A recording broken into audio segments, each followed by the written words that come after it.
This franchise has been around for 55 years, right? So this is a long-running, legacy of movies that we get to be a part of, and it's really exciting. And I think we wanted to stand alone and be our own sort of movie, but at the same time, really, honor what came before. And we're fans of those movies. We love those movies. So it's a real kind of honor, I think, to be a part of this long-running legacy. Yeah, absolutely. He says What he it best. said. He says it best. It is funny because we're such big fans of like what Andy Serkis did, and Rupert and Matt, what they did for the last 3 series, and also Rick and Amanda, who are part of this movie too. So we share a lot of DNA with that previous set of movies.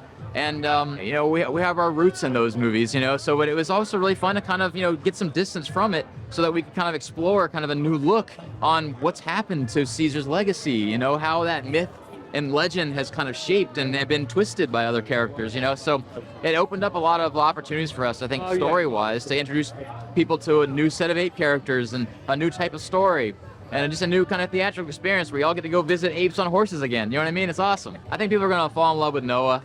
He's a fantastic character, and he's a bit of the straight man in this movie, so there's a lot of great colorful characters around him, like Proxima Caesar and Raka and our baddies that are awesome, Silva and Lightning, and his mother Dar is a great little small character, but a super kind of impactful one in the movie. It's very emotional, I think, the movie altogether, but I think all the actors really deserve a lot of praise for jumping into this thing, feet first.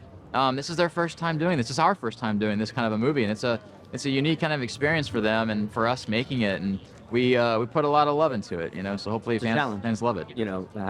Them having to perform like apes, sometimes in a virtual environment, it's not an easy thing to do. You have to learn how to move like an ape on top of being your character in the movie. I mean, it's a challenge if you've never done it before, and a lot of these actors have not done anything like this before. You can imagine how silly they must feel wearing these silly suits with a camera on their face, and they're looking at just a bank of cameras. It's not just the film camera, it's also like a dozen other cameras around them, capturing every little subtle nuance of every performance that they do, so that the guys at Weta, this amazing artists, they can take these kind of these really subtle performances and transfer them over to the CG, It's like unbelievable in a way, what happens. It's haunting.